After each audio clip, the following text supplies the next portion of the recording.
Welcome back to Uncommon Experts. Mark's now going to talk to us about relating with integrity. Mark, you also are recognized as a business strategy expert, yet you focus on communication and relationships. Could you tell us a little bit more about that? Absolutely. You know, Amy, I'm a very lucky person. Not very many people that I know truly love what they do and feel that what they do to make a living is their purpose and their passion. And that truly is what I've been lucky and fortunate enough to be able to pursue in my life, is my passion. And my work has a dramatic impact on people's lives. So it's really an amazing situation when you can make a connection with people. That connection has meaning, and then you're able to show them how to create that in their own life, and that from that their life changes and improves. And so that is really what I think is important about integrity, is that you're coming from a different place. The nature of my work is kind of spiritual.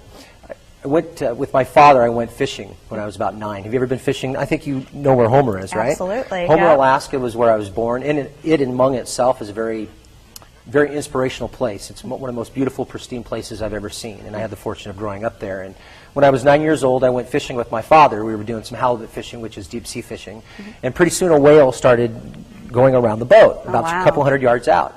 This is a pretty typical thing to happen in Alaskan waters, not quite that uncommon. But this particular whale then, after about 20 minutes, turned its attention towards our boat and started coming right at the boat. And as a 9-year-old boy, I was a little excited and fearful at the same time. Well, it kept kind of coming up, breaching a little bit, just barely coming out of the water as it was getting closer and closer and closer. And before you know, it's like 50 feet out and it goes under the water. And there's a moment where there was complete stillness, where your little sir, is he going to sink the boat? And he came right up, maybe it was a she, but he came right up, and we were able to look right down on it. It went underneath the boat, came back to the other side, and then it turned, and its big left eye looked at me square in what I felt was my heart at the time. And neither one of us looked away. We looked right into each other. Wow. And I was inspired. And at that point in time, the whale turned and disappeared forever. And in that moment, I think I made a decision about life, and that is that nature wants to connect with nature. And so all of us have this desire to make a connection. All of us have the skill to make a connection. But what happens is we get layers and layers of failure, hardship, difficulties that allow us to kind of put up barriers to making that connection. So when you're talking about communicating with integrity, it talks about getting out of our head and coming from your heart. Really coming from that place like the whale did. It was just solely curious in what we were doing, who we were. It could hear our heartbeats. I mean, think about that. If you could hear the heartbeat of every person you talk to, how would that change your connection with them? If you knew they could hear your heartbeat when you're excited or perhaps aroused or just feeling a connection, they can feel that if we let go of all the other stuff. So the nature of my work actually is very spiritual in nature. If you go to my website, where I have about $500 of free training, that's all on things about professional communication, where you're going to learn how to have more effective meetings, how to do a great sales presentation that's persuasive and closes business. Tons of things there for that.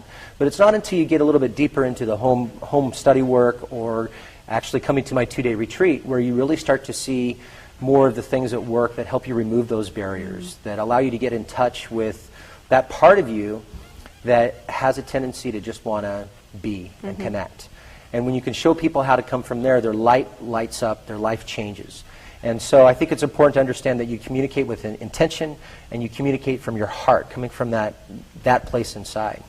Have you ever had a situation in your life where maybe you had someone that you were connecting with, and then all of a sudden it was just awkward? Maybe at first there was a rapport or a connection, but then after that it just seemed like it was a little awkward.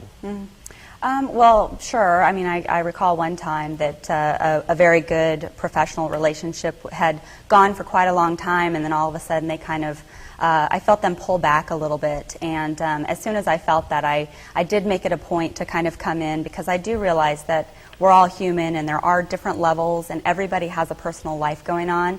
So I didn't know if it was something that I did or something that, you know, might have been something completely removed. But I did approach that person, and I took them to lunch and just tried to have a really casual dialogue and let them know that that I cared about our working relationship, but also, you know, if they needed any help with anything else, that I'd be there for them. Outstanding. Well, and that right there, Amy, really shows a initiative that a lot of people won't take. And that is that there is an awkwardness sometimes that occurs in a relationship. It happens in almost all of our relationships. At some point in time, there is an awkwardness that occurs. Maybe you let someone down. Maybe you said something that was offensive. Maybe there was nothing that occurred. The awkwardness is there. And most people don't address it.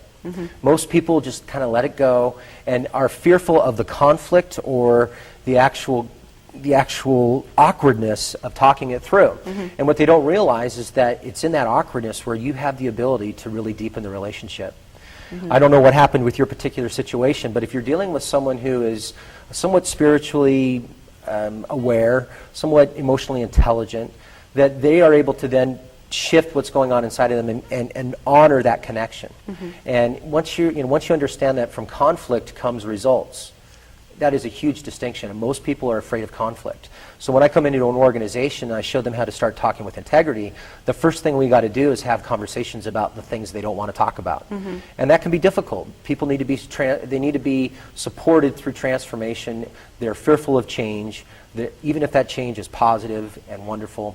The nature of my work is very, very enlightening, very rewarding. Not only does it allow you to make money and get what you want in your goals there and achieve success, but also helps you with the art of fulfillment, which I think is also very important. And deepen those relationships. Absolutely. Great. That's the key. To me, that's the key to life, is really being able to pinpoint those relationships and know that they're working, that you're serving them, they're serving you back. And I mean, win-win scenarios do occur. It has to be by design. Yeah. It's that simple. Great. Well, thank you. Thank you. Up next on Uncommon Experts, Mark will share his book with us, The Inspirational Communicator, and why he doesn't want you to read it. I'm Amy Agnew with Uncommon Experts.